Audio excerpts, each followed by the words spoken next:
Welcome to the Mike on Much podcast. I am your host, Mike Veerman, and I am here with my friend and trusty producer, Max Kerman. And Max, we're recording this literally hours before you leave the country once again. Yeah, it's been so busy. I feel like we rarely see each other. I know, and to the podcast fans, we apologize if they seem like they've been coming out a little slower lately. We plan to get in a better groove soon, but right now the band has been traveling to the States, and today I'm leaving in like 10 minutes to Philadelphia. Actually, I just texted Mike and Nick saying, sorry, I'm going to be 10 minutes late. Do they know it's because you're potting No, at this very moment? That is hilarious. Yeah, no, we've been super busy. I've been shooting a bunch of stuff for The Amazing Race You're Canada. going to Winnipeg? I'm going to Winnipeg on Sunday. Nice. Can't wait to shoot a whole thing. And, you know, I feel like we're just ships crossing in the night these days, Max, just to pod. Has that relationship only boiled down to this podcast? Lately, yes.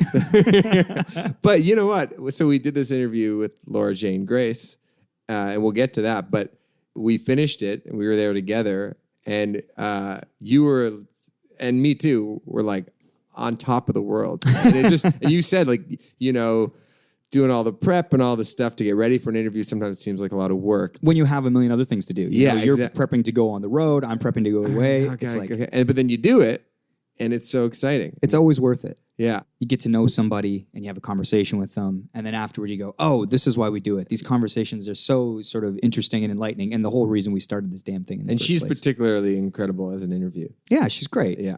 We'll get to her in a second. We'll get to her in a second. Maxie, what have you been up to?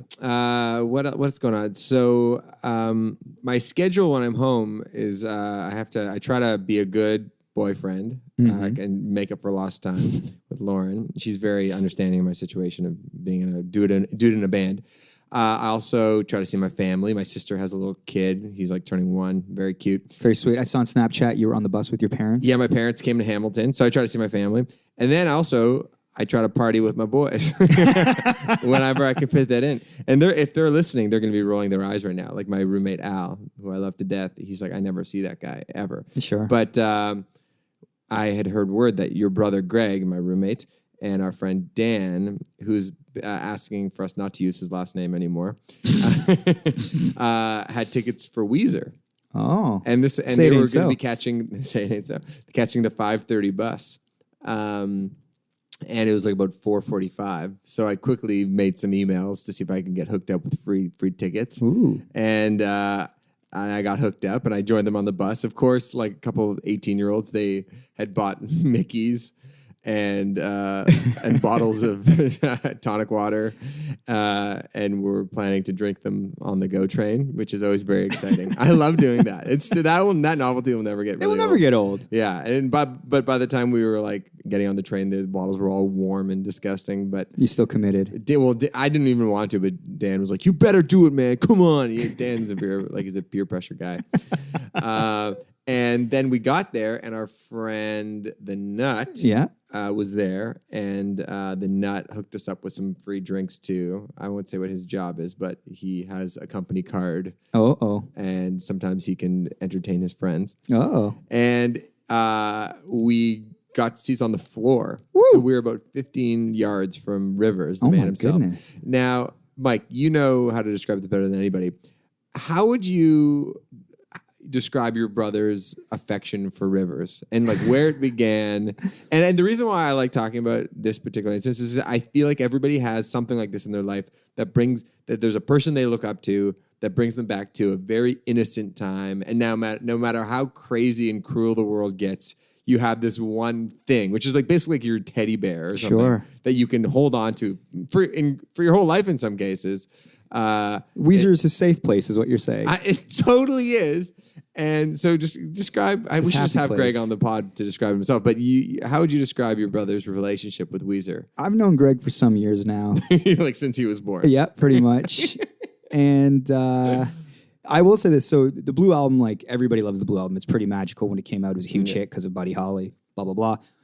When Pinkerton came out, I remember my brother first day goes to like the HMV or the Music World or whatever it was in Hamilton, took the 41 Mohawk bus to Lime Ridge Mall, and he bought this damn CD. And he loved it from day one. And a lot of people didn't really get Pinkerton at first. A lot of people were like, I was like, oh, those drums are like pretty harsh. Like it sounds like a demo. I remember thinking it doesn't sound professional. And it's funny because now I love Pinkerton. I think it's their masterpiece. But even I was like, I don't know. I don't really, it sounds raw.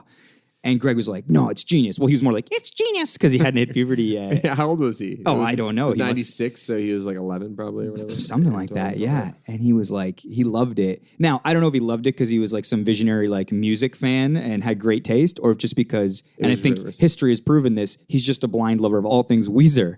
Because, eventually later on when like the Green album came out and like Maladroit and then some of these other like sort of like very questionable albums. Very goofy, experimenting with like pop auto tune. Rivers is just like not out to lunch, but going through phases, I should say. Greg will defend those the same way he'll defend Pinkerton, Yeah. which makes him lose all credibility. On Pinkerton. So, it's almost like a parent that like, it's like their child might be like, like picking on people at school, spitting on people. And then you tell the parent and the parent's like, my child would never. Yeah. So when you're like, those lyrics are kind of goofy, Greg. I don't know about Rivers. Rivers is a genius, man. Yeah. Rivers is a genius. No, you just don't get what he's doing, bro. He's operating up here, man. You're hearing it down here. It's like, okay, Greg. Well, but I will say this about Weezer, and actually I've been using that Pinkerton as a reference when it comes to just the way I think about music Arkells are making. Not that I think it sounds like Pinkerton at all, but just the idea of time has a great way of like of making, especially pieces of art, evaluated differently than they are in the very moment they're created or in the year after it comes out, and I think that record totally stands the test of time. So a lot of times when new bands put out new records, a lot Sure. of fans are left scratching their heads. And it can take years sometimes for people to readjust their ears and go, oh, okay, I know it's expecting the Blue Album, but this is something different, but it's still made by the same people and there's some similar sensibilities. But I'm just gonna have to readjust my ears a little bit. And I always try to tell myself that it's like, well, is this what our Arkells fans are going to like or whatever? I was like, you know what? If we trust it as a band, then just trust that it might take a little bit of time, but people hopefully, if the art is good enough, we'll find a way to appreciate it. Sure. I think the hardest thing is the trust. Because you go, well, is this just shitty or am I taking a chance? Or is this like, not shitty per se, but it's like, is this so far to the left or the right? And I think it's being, like, it's so hard to gauge that. And like you said, you just have to trust your instincts. Yeah, especially as the artist creating it. A big time. That would be like the most difficult thing. I mean, when I was writing music, like I always found that really hard to negotiate because I don't think that I would allow myself the room to fail. I was so sort of scared of like being like, oh no, this is just too goofy, where it ends up becoming crippling. Like, we need to deliver exactly what people think we ought to be delivering them. Or it's like, are these lyrics cool or are they like real enough? And then it's like you get so in your goddamn head, you're not just letting things flow and creating. Yeah. No, I totally agree. And a lot of these great songwriters, they just produce a lot of stuff. Like Beck has apparently albums and albums. Be of stuff prolific. Be Totally. prolific. Just keep doing it. And then you let somebody else sort of figure out what's going to be put out there. But just do it. Yeah, you got to take swings, man. You swing at 10 pitches, you'll hit one. Exactly. It's like Dan's theory with the ladies. We don't say his last name anymore for that reason. Never again. Yeah, I mean, and you guys enjoyed the evening? Yeah, it was awesome. Great night. Sounds like the kind of night that happens only in dreams. So another thing that was awesome was, I grew up in downtown Toronto, but I had never been to a Pride parade. Right. And our manager, Ashley, shout out to Ash, who listens to the pod. What up? Who's a killer manager, killer person. She lives on Yonge Street, like Yonge and Gerrard, basically. And she's had a Pride party every year for the last 7 years or however long she's lived in the place. So a bunch of her friends that I know are invited over. We all hang out on the roof. She has like awesome rooftop like hang. And it was a pretty special Pride because, a few things happened, but the Prime Minister was there. Justin Trudeau. And Trudeau stopped. Actually, he stopped at the rooftop party? At the rooftop, he came and had some. I heard Max Markel's here. Get me a Miller Lite. Let's do this. A Miller Lite. But it was so cool to see the Prime Minister of our country just. First of all, the dude looks like a model. It's insane. It's insane. He's so easy on the eyes. He's just drawn to him. Yeah. And then he's wearing this sort of like salmon pink shirt. He's waving. People are squirting him with water. He doesn't care. How long do you think he thought about what shirt he was going to wear? He probably just has those instincts, man. He's like, this is what works. Right. Do you think someone dresses him?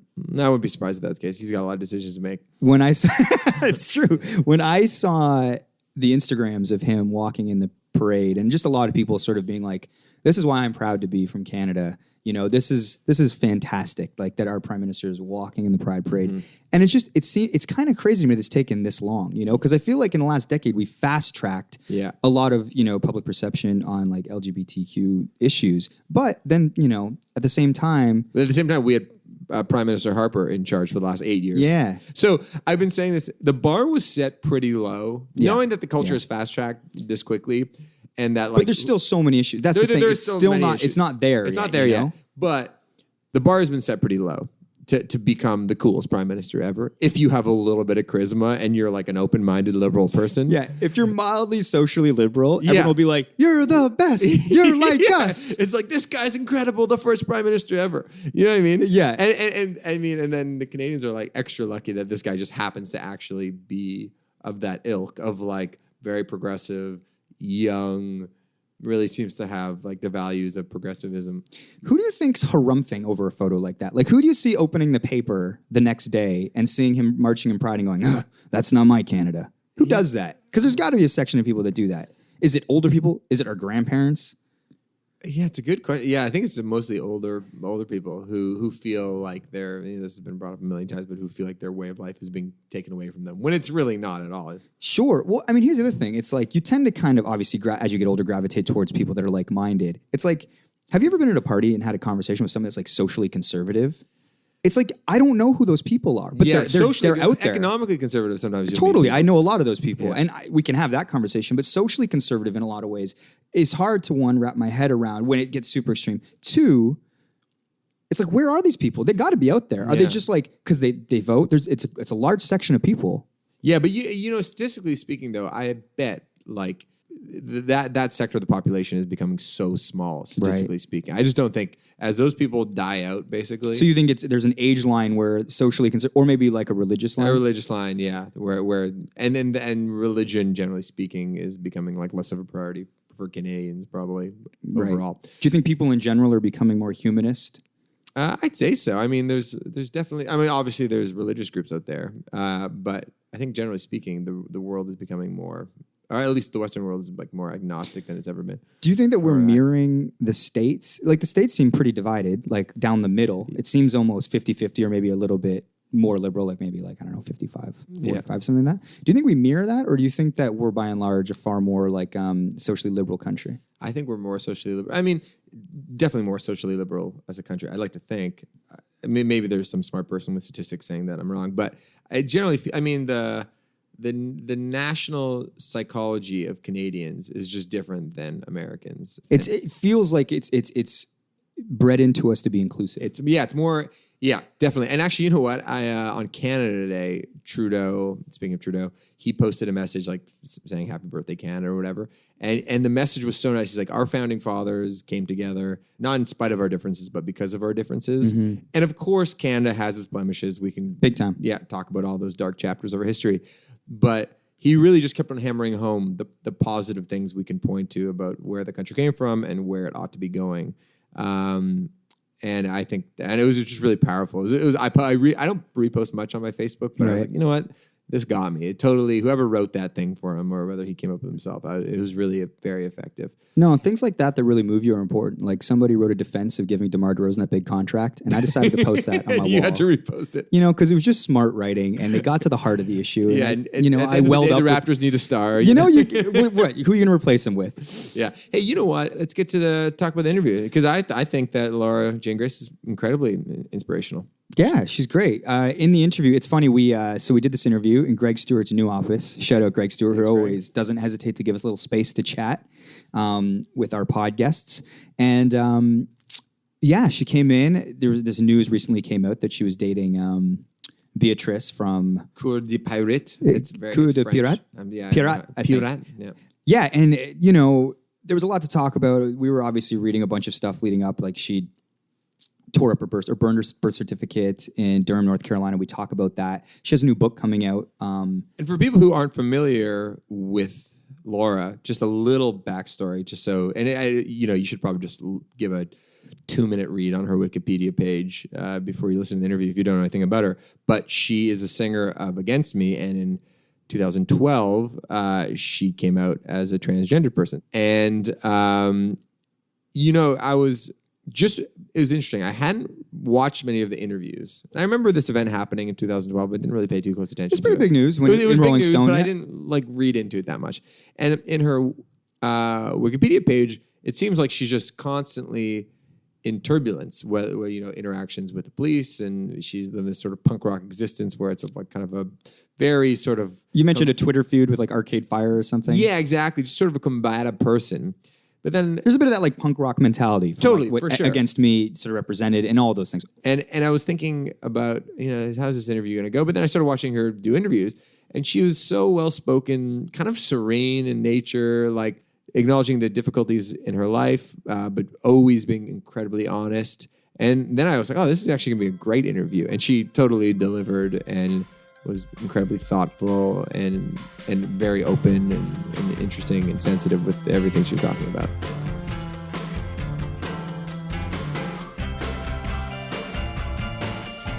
You're releasing the book in November? November 14th. My book, Tranny, Confessions of Punk Rock's Most Infamous Anarchist Sellout. Yes. Is the title. How long did it take you to settle on that title? That's a pretty controversial title as well. Right. Well, we were, Dan Ozzie, who worked on the book with me, like, we were just absolutely stunned when Hachette, the publishers, were like, yeah, let's do that. I mean, it's like almost a completely unmarketable title. They were like, and they got behind it, and we're really excited about it. So that was kind of surprising, but it did take a while to come to that title as the title for it. Initially, I was with another publishing house, and they didn't necessarily see the same vision for the book, and it was kind of like, I felt like being pushed more into like becoming Laura, or like, a really like a Hallmark type of vibe they wanted out of it. And I was like, no, that's not what we're doing here. But yeah. On this pod, we like to get into the process of, like how anyone creates, whether it's writing a song or writing a book. I mean, when you're writing, like, what is your process? So for my book, it's based off of tour journals. When I was 8 years old, I lived in Italy at the time, and my dad had an assignment in Germany that was like 2 or 3 weeks long. So my teacher gave me the assignment of keeping a journal the whole time I was gone.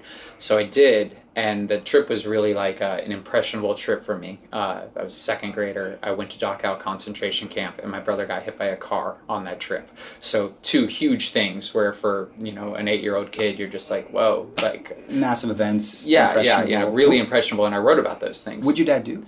He was in the Army. Oh, wow. Okay. So it's like a military training thing he had to go and do. So I just kept journaling after that, and I've journaled the whole time I've been in a touring band. So when I decided that I wanted to do a book, that was like, I had to kind of basically like do a demo, like write up what the book would be about and submit it to get a book deal. And I, was like, it'll be based on journals. This will be easy. I've got all these journals. But so like the average book nowadays is like 80,000 words, that you'd go and buy at Barnes & Noble, whatever. Sure. So I fully transcribed all my journals, and it was 1.5 million words. It took me a year to fully fully transcribe everything, just sitting day after day. You do it all typing. yourself as well? I transcribed every single journal. And part of that reasoning for doing that was so I could go and remember stuff, Right. And that was such a valuable tool too, in that like I've talked to a couple of people at this point who've written books who've said like, like without journals, like going back and trying to remember is like near impossible for some stuff, especially if you played in a punk band that's known for drinking and partying. Sure.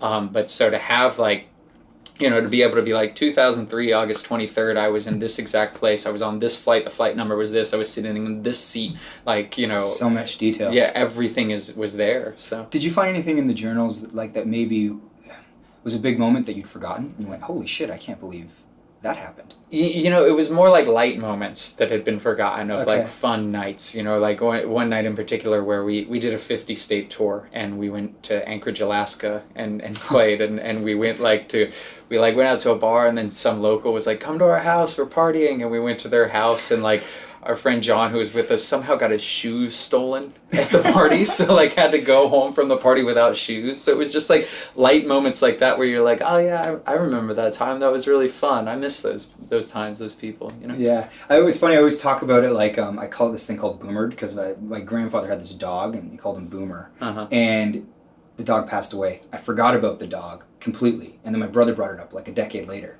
and I was like, if you didn't bring up that dog, like I never would have remembered it, but it lives somewhere in your brain, which Right. is the weirdest thing to me. Like there's no recall. So it's like these moments that you sort of like boomer is what I call them, but they're living there somehow. But it's like you would never recall them unless you somehow had like a trigger or something. Totally, Like that. yeah, or they're obsessive about writing them down. Yeah, Journal. totally, yeah. Totally.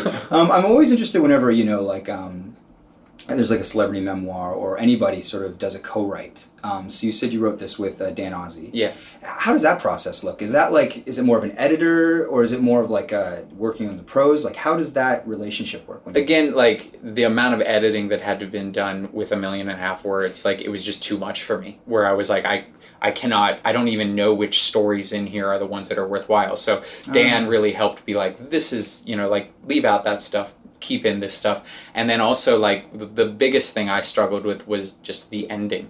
I'm not dead, you know, so it's not like the story continues. It continues Yeah. on. Like, so I was like, how do I end this book? I just don't know how to end this book. And that was like when Dan came in, that was what really helped solidify those things of like, this is the shape of what, this is how it should be shaped and this is how it should end, you know, and, and just having that perspective to have someone else's input because you're just, it's too personal for me and I'm too close to it to have any kind of real good perspective on it. You know? Sure. When you do a book like that, were there any books that you read like to prepare or sort of that you aspired to do with your memoir, like a working sort of model? You know, there was a couple points of reference. Candy Darling's Diary was one. Steve Martin's Born Standing Up was one. Okay, cool. There's a Jerry Lee Lewis biography that was one. The Patti Smith books were other like examples, you know. Are you a big comedy fan? You mentioned Steve Martin. Yeah, that was a little bit of Dan. You know, he was the one who was like, read this is good. But it was, you know, it was really just like seeing how other people framed their lives or what they chose to focus on, you know, was good. But that book's excellent. Born Standing Up, I highly recommend it. It's interesting because whenever you're writing a memoir or like I think a song, and this is something that we ask a lot of people, it's like, you know, whether someone's the subject of a song or maybe they're showing up in one of your, you know, memories from your memoir or one of your journals. Do you ever make a conscious decision where you're like, you know, I can't tell that story because that's going to hurt that person, or maybe I can't sort of specifically make this song about somebody because either they're still in my life and I care, or they're someone from my past and I don't really want to get into that shit. Do you make those conscious decisions, or are you like all art is, you know, honesty and... Well, you know, I thought it was really important to stay true to the feelings that were felt then, you know, because obviously, like, now looking back in perspective, I can be like, well, you know, like, I felt that way then, but this is really how I feel now, you know, but I wanted it to be how I felt then, you know, and be true to that. That being said, like, I was really conscious of not trying to do like a hatchet job on anybody or try to throw anybody under the bus but myself. And really the book is about like accepting and taking responsibility for like the life you lived and the things that happened along the way. For me, like, you know, living closeted, living like a really compartmentalized existence, the coping mechanisms that I had to exist like that, you know, like created dark shit. There's a lot of like unhappiness and negative things that happened along the way because of those circumstances, you know, but it's really about me taking responsibility for it all. Writing about those parts, you know, closeted existence, were those the most difficult parts to write about, or did you find it liberating? What did you feel when writing about those things or putting them in this book? Kind of decimated, honestly. Like when finishing the book, like I just like felt like kind of intensely crushed. Like Wow. like taking a look back and being like, that's the life I've lived, you know, like and that moment, like I'm thankful for having had that moment because then you're like, you know, as I said, I'm not dead. Like I have the rest of my life to live now and I can change based on what I know has happened in the past, and being able to reflect on that is like a really valuable tool. But it's funny now where like going out and doing press for the book or starting to talk about it where people are like, I'm so excited for you. I can't wait to read it. Like, you know, I'm polite and I'm like, great, you know, back. But inside I'm thinking, oh my God, I am terrified of people reading this book. I'm never going to be able to have a normal social interaction again in my life. You know, like, yeah. And I, you know, like the idea of my mom reading it or my daughter one day reading it, like, is terrifying to me. I honestly, like, go back and forth between extreme terror that I'm ruining my life by putting this book out and hoping that it serves to help somebody else who reads it. So that was gonna be my question. What pushes you to put it out? Like, I mean, if you know, it sounds like a pretty harrowing experience. to go through something like this. So what is the ultimate pusher, you know? To reconcile, you know, and to take stock, and really, because like, to me, truth is ultimate. Truth is important, and truth isn't always pretty, you know, but the truth is just, that's what matters to me, and that's like in art what I think is most important. So I just felt like, you know, you had to like kind of detach yourself from it in a sense, and just like be willing to put it out there and not hold back in order for it to know that it'll be good, you know? Yeah. But yeah, I don't know, maybe I have a death wish too. I don't know. Just do it to see what happens. Yeah, maybe I just like chaos, or I'm just not very kind to my future self. But you know, honestly too, like, with that many words, you know, like that many journals, that many years of journals, like I just have boxes of Mead notebooks that I feel like are like, not even metaphorically, like physically they weigh something, but metaphorically it's like a lot of weight to be carrying around with. So to go through them all, to read through it, just condense it into a book, I'm gonna burn the journals now, and Really? I don't have to carry these journals around anymore. I still keep journaling, you know, but like Going forward from this point. yeah, I just want to like a clean slate, you know, like, and to be done with the past. I'm sick of thinking about the past now. Yeah. You burned your birth certificate. I did. In, Speaking of fire. Yeah. That's a smooth segue. Yeah. In Durham, North Carolina, Uh-huh. because of the HB2 bill, obviously, and their pretty archaic bathroom laws. Yeah. When you do something like that, is that something where are you consciously going, you know, I'm a leader, I'm taking a stand, or is it more just personal and this is what it means to me? Or are you conscious of the fact that you might be speaking for a lot of people or being a leader? Both, you know. Obviously it's symbolism, burning your birth certificate. Sure. It was funny because afterwards, like, I saw a couple people comment to me like, "Oh, you just screwed yourself over. Like, what are you gonna do now?" And I'm Won't like, be able to "Really? travel." Like, when was the last time you used your birth certificate?" Like, I had to ask my mom for it. I Yeah. haven't used it in ever. I don't think. Maybe when I got a passport for the first time. It looked big too. Yeah, it's just the size of a sheet of paper. In yeah, Canada, our birth certificates are like this small. So anyway, yeah, but I noticed that difference when I was yeah.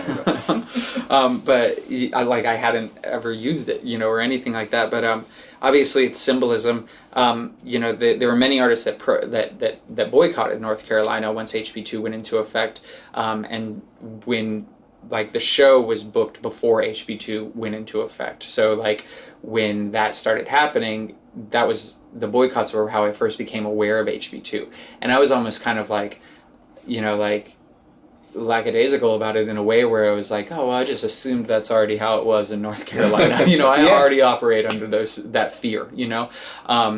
But like, I didn't think twice about the idea of canceling just because, you know, I think that like somebody like Bruce Springsteen or Ringo Starr or Bryan Adams, like boycotting, you know, those artists aren't trans, and that seems like the act of an ally as opposed to like, you know, and also they're way bigger, so like there's real financial impact that comes from them boycotting as opposed to us. If we would have canceled our show, the only people who would have been over would have been the promoter and the fans who had already bought the tickets. Absolutely. You know, it wouldn't have been like the governor wouldn't have called a special meeting to see what they were going to do for the economic loss by against me not coming to North Carolina, you know. But like it's not a reality for the people of North Carolina to boycott their own state, you know, and I don't live in North Carolina, but I work in North Carolina regularly. We've played shows in North Carolina at least once or twice a year for the past 20 years. So going there, you know, like it's, again, like that's just the way I already thought it was, you know, and that's the way I already operated going there. But burning a birth certificate, you know, as symbolism, is just like, f you, f this piece of paper. You know, part of my process for going through with transition stuff was like I had to undergo about 6-7 months of intense psychotherapy to get a letter written by a therapist saying, I'm not crazy, I can have access to hormone replacement therapy. So like, shouldn't that piece of paper mean something more than a birth certificate that was assigned to me when I was 0, when I was like minutes old and you know, had no say in the matter or whatever. Mm-hmm. It's a piece of paper. And the f***ed up thing too is that like, you know, part of what's messed up with that law is like, they're saying, you know, okay, in order to use the bathroom of your gender identity, you need to have the markers on your driver's license or whatever changed. In order to do that, you need to have your birth certificate changed. But you can't do that in most states, and it's different from state to state. So, for instance, in like, in Georgia, where I was born, I would have to give proof of full SRS, sexual reassignment surgery, in order to change the gender marker on my birth certificate, or in order to change the gender marker on my driver's license. Wow. So saying that you have to do something and then at the same time making it impossible for someone to actually do that and follow through those proper steps that you're asking for is where it really exposes it as just pure hate and discrimination. I feel like, okay, like, I don't agree with it, but it would be more reasonable to say, like, if you're saying this is your gender identity, just update your, like, identification and you're good, right? But if you're saying that and then saying, like, secretly being like, but you can't actually do that, there's no way you can, then that's what else is it? What are you going to call it then? Yeah, it's almost like the system's completely rigged, and they know that when they go, well, you only have to do one step. Yeah, and but then everything you're that leads never going to be able no. to do that step. Yeah. Mm-hmm. You mentioned Bruce and Ringo and Brian, I think Pearl Jam, Right. boycotting the state. When a big act like that boycotts, what do you think? I mean, do you think that has an effect, one, on the state where they go, oh, maybe we should change our ways? But more importantly, like, I guess, like, would it affect change on the state level? And also their fans that maybe are a little bit more ignorant. Do you think they'll take a moment to think, or do you think people are going to be the way they're going to be? I definitely think it makes fans, especially on that big of a mainstream level, stop and think, and bring something to possibly to their attention that they wouldn't have thought about before or have cared to think about. I definitely think that there is an economic impact. I think that there's like kind of a double-edged sword to the economic impact in that, like, by boycotting the state, there are queer-run businesses in North Carolina that are then affected by that boycott too. They'll be hurt by the business leaving So town. like, if you're boycotting North Carolina, you're also in effect possibly damaging like those businesses that are the businesses you want to support. Yeah. But I mean, I'm sure like Bruce Springsteen will go back to North Carolina after it's over. I'm sure those bands will go back there, but I think the important thing is that it has us talking about it now. It started the conversation. It drew a lot of media attention to it. Absolutely. Yeah, absolutely. It's interesting. We're big NBA fans, and the NBA All-Star Game's there next year, and they're talking about pulling out. And I think that's a really interesting thing, because I think a lot of times sports fans don't necessarily think about these issues. Right. So the fact that that's something that's happening, I think, is a good thing for that sort of demographic and base. Totally. Yeah. What was really incredible too is, I at the start of that tour, I was in Detroit, and I was flying from the Detroit airport down there, and it was when the Attorney General gave that speech talking about how the Obama administration, has transgender people's back, like, and directly addressing it. And I'm standing there in the Detroit airport, and there was this huge like wall projection of it happening, and it wasn't audio, but there were subtitles. Wow. And seeing passengers stop and look at that and take it in and then carry on their way, it was like monumental. I started crying just because I never could have imagined like my government legitimizing my identity in that way, of acknowledging it, and saying that there's solidarity there. And after watching that, I went over to the bar by my gate to wait for my flight to board, and there was no one really in the bar. But so there was a group of employees who were kind of huddled down at the end of the bar, and I could overhear what they were talking about, and they were talking about it. And they were talking about trans people, and they were saying some really ignorant shit. So I went over to them, and I was like, actually, you're wrong for this reason, this reason, this reason. I'm transgender, and blah, blah, blah, blah, blah.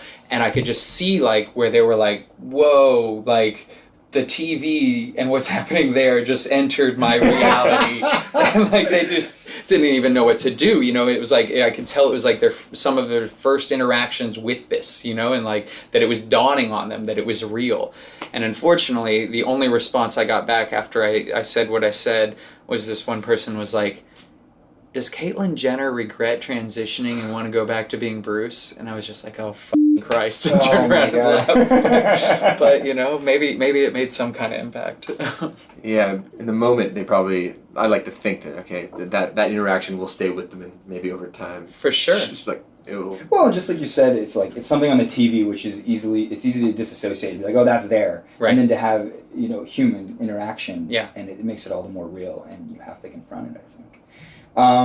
Who are people in your life who you seek advice from? Whether it's like writing the book or maybe like the new album, which is coming out.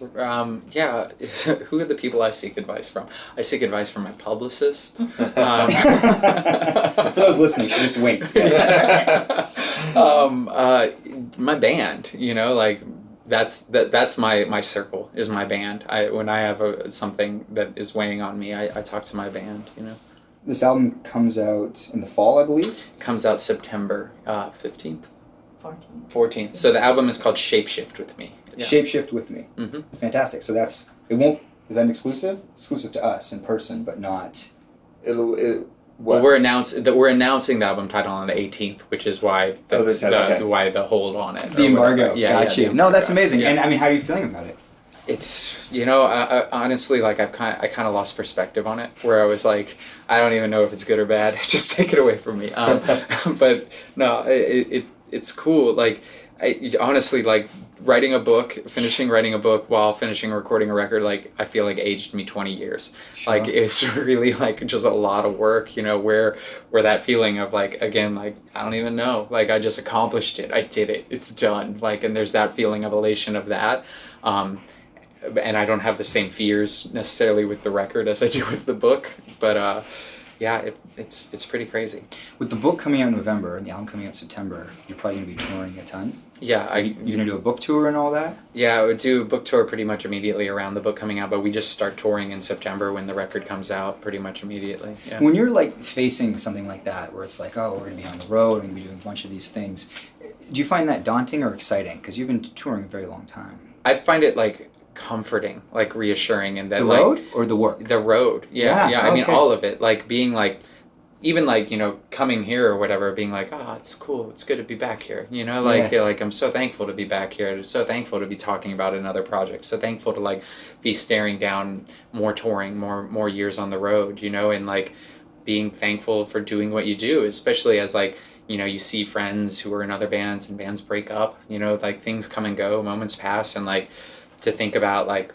Especially going into 2017, I've been doing Against Me since 1997, so 2017 is 20 years I've been doing Against Me. Like feels monumental to me. Yeah. Well, you have the book, you have the album, and you mentioned, obviously, when you're talking that even though the book's coming out and it's a memoir, there's still so much life to live. Right. Where do you see yourself in the future? I thought at first what you were saying, like, it's funny because I've done a couple of interviews with people who are like, yeah, so you got the book and you've got the album. What else have you been up to? And it's like, Jesus Christ, what the do you want from me? I wrote a book, I did an album, produced albums for other bands. I'm busy! Yeah, I mean, like... Do you think about the future? I do, yeah, constantly, and with that, like, I have been working with other bands doing production work. I was a part of making this record that's coming out in a couple weeks for this band Faya that's coming out on Blackheart Records. I produced a couple songs on their record. I did a record with a band called Warriors last year. It was on Don Giovanni Records. But I want to continue doing this. Like, I love doing what I do. Like, so when I think about the future, I just think about, like, continuing to push myself to feel like I'm evolving at what I do and to change, but just that desire of, like, maintaining it. And, like, I don't know. I like the saying, like, you're only as good as the last song you wrote. You're only as good as the last show you played, So, like, you just, like, that drive is still there with me very much. Thanks so much for your time. Yeah, thank you. Do you have anything you want to add? So this wasn't in Huffington Post, because that you came out as a couple. Yeah. Was that discussed between the two of you? No, that was kind of surreal. Really? Yeah. She didn't tell you that she was going to make that Instagram? Oh no, the Instagram, sure, but like the fact that Huffington Post that was going to Huffington Post cover it. picked it Yeah, up. no, like none of us knew that Yeah. Huffington Post was going to cover the fact that we're dating. Yeah. What was the thought when they picked it up? Are you like, what? Shit, I didn't think that was going to happen. Yeah, no, it was. I mean, it's like just kind of surreal. It's like, whoa, my dating life is Yeah. on a That's hot topic. newsworthy. This is crazy. How did you meet each other? She invited me to a show. Oh, wow. That's so Yeah. nice. Had you been familiar with her work before? I knew of her. Yeah. Those are exciting times. Yeah. Mhm. It's How was very the show? exciting. What's that? How was the show? Which show? The one she invited you to. It was great. Yeah. Yeah. Were you like, I'm into this? Yeah, I mean, she's kind of irresistible. I don't know what to say about that. The after show was really fun. Is that Groucho Marx? Yes, thank Who are you, for- Melanie? Who are you? Are you sure you don't have any oil in there? I'm definitely Yeah. getting you stoned.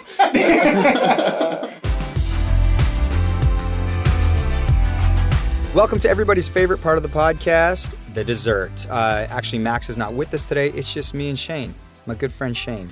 Shane Christian Cunningham, what's going on? Oh, not much. I should say we're doing the weird setup again. So Yes, we've done this once before where Shane and I are in the smallest booth ever at 299 Queen Street West. We're facing each other. We're about a half foot away, staring into each other's eyes. And this way, to me, is the weirdest way to do it. I'm not sure if it sounds weird, but it feels very weird to record this way. Yeah, so for listeners, if our energy's weird, it's because we're in a confined space. And yeah, Max isn't here either because what's he doing? He's on the road playing festivals. It's the summer. You know, he's got that side gig in a band. Which kind of screws me up because I wanted to, because I was like, I write in a little Moleskine ideas to talk about on the podcast. And a lot of them were about Drake's Dad music video. Which you directed, and they'll be coming out with very soon. Yeah, it was a huge, there's lots of interesting happenings surrounding the video. And in fact, something very exciting happened recently that's going to make the video way better. That's just a tease. For the next pod. Because Max and I can actually talk about how weird and strange the whole video process was. But something very cool happened that we'll talk about next time. So, but as for me right now to talk about... That was an awesome tease, though. So for our listeners, they're going to be really excited for the next episode when the three of us are together and you can tell this story. Yeah, so they'll skip this dessert because this is going to be... Turn off the pod right now. This is all going to be shit. But yeah, I guess the big thing going on right now is I've seen a couple of movies for once in my life, for twice in my life. And you've probably noticed me eating a lot of bags of jerky. Also, I have noticed. For those that, for our listeners, Shane sits about 2 desks away from me, like in front. We sit across from each other, like about, 10 feet. Mm-hmm. And so we can see each other's goings-ons. Is that how you say that? That's exactly how you say it. Goings-ons? Goings-on. And Shane's been eating beef jerky, almost exclusively, it seems like to me. But what you probably haven't noticed is me losing any weight. Because I'm on a very special diet. The wedding is almost under a month. I guess it's 35 days away. August 20th. Yes. So send your gifts in the mail, listeners. Shane's wedding, that is, August 20th. So I tried to kick it into high gear by doing something that a lot of people don't recommend, which is fasting. So for 2 days a week, I fast. Yeah. Mondays and Thursdays. You seem crankier on those days. Yeah, I am definitely crankier. I have no energy. I try to sneak out and go home early, like 2:30 p.m. Sleep off all the time that I can't eat any good food. It's honestly a good tactic. And the reason I did this is we used to have a designer who worked here. Mm-hmm. His name is Jordan Clark. Yeah. And people always asked if he was my brother while he was working here. We had similar style. We kind of looked alike. Yeah. Anyway, I notice on his Facebook, all of a sudden, he's lost like 30 pounds, which is pretty much the exact amount of weight I'd like to lose. That's a lot of pounds. It is. 20 is probably more realistic. 10 is probably more realistic. If I lose 5 pounds, I'm going to be very happy. That's a big win. Anyway, I messaged Jordan Clark, and I said, like, what's the secret? Like, he looks phenomenal now. He's like a hunk. And before, he was a hunk of shit. No, I'm kidding. He looked fine before. But he just looks so much better. And he gave me this audiobook. Okay. Which I also passed along to you as... Was it Shaq's autobiography? It was. As read by Shaq? Yeah. Because I quite enjoyed Here's how that. I lost weight in my early years. Played a lot of basketball. But, so I tried this diet, and what I'm finding is I am definitely not eating a lot on the 2 fast days. I'm not cheating. But what I am doing is eating double the amount of food on the next day. But I'm still losing a pound a week. Hey. Which, for 3 weeks in, I've lost 3 pounds, which is why you can't notice me losing any weight. Right. What I'm doing on the last month is I'm going to work out like a madman every day and restrict my calories to 2,000 calories per day on days I'm not fasting, which for a man is a good amount of calories. And the days I'm fasting, I'm only consuming between 500 and 600 calories. So if I look good on my wedding, I suggest you try the same in the last month before yours. Unless, who gives a shit? You've got a good face anyway. So this is for guys who need a good body to look good. Right. If you've got a good face, it's like Leonardo DiCaprio. It doesn't really matter. But I really need that body to Does look Leo good. Fluctuate? Oh, hell yeah. Yeah, he fluctuates. And when I was on vacation, actually, in Cuba, my sister, like, she was trying to be complimentary. She's kind of weird, though. And I'm shirtless in Cuba, and she goes, "You have the same body as Leonardo DiCaprio." which is not a compliment. If someone said I had the same face as him or something, but the body's his worst thing. Right. But he has such a good face, it transcends being in shape. He looked good in Wolf of Wall Street with his shirt off. He did, yes. But you could still tell the seams were about to come off. You know what I mean? It wasn't like he's in phenomenal shape. It was he's in great shape for Leo. Okay. Speaking of movies, Mike. Yeah. I've I watched 2 films. 2. Yes. Okay. Neon Demon, Oh, you went and saw it. which is Elle Fanning, Nicholas Winding Refn. When I say that name, what comes to mind? Drive. You're a pop culture aficionado. That's good. Yeah, but I want you on the pod, so we let you have the title. Yeah, I know nothing.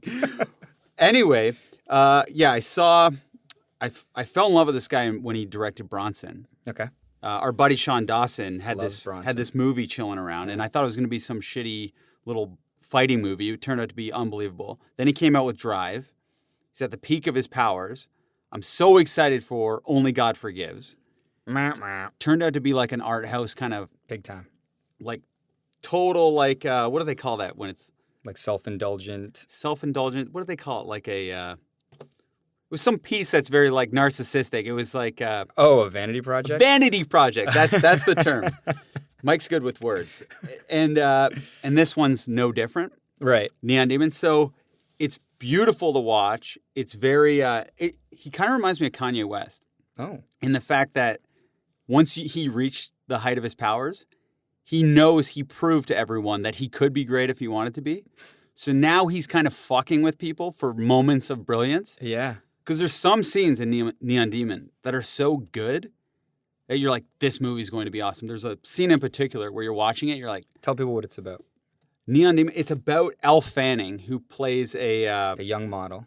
Mike. Who's telling? Sorry, the my story? bad. Pop culture. I'll do the talking around here. Who plays a young model, Yeah. and she comes to Hollywood, and she has a look that's very natural. Whereas in Hollywood, all the models have nose jobs, boob jobs, and a variety of surgeries. And when they get to a certain age, they feel washed up and threatened by all the young, fresh Exactly. talent showing up every day on a bus. And this girl's the epitome of beauty. Yep. To me, I don't see it though, so it kind of takes me out of it because I don't find her to be super hot. Right. And anyway, the whole movie is about photographers trying to take her photo, people trying to f her, people trying to kill her, Get out. people It trying. gets that wacky. I'll even do a little. This isn't a huge spoiler, but people trying to eat her. And I don't mean like eat her box. I mean like literally like eat her like body. This is being sound engineered right now by Matt, who mixes all of our episodes. And I know he went. He's like, that's going to get cut. It isn't. That box, we can't say box anymore. Okay. People eat boxes. It happens. We got to fight for free speech on this pod. And that's why I'm We're here. recording this in a box right now. We are.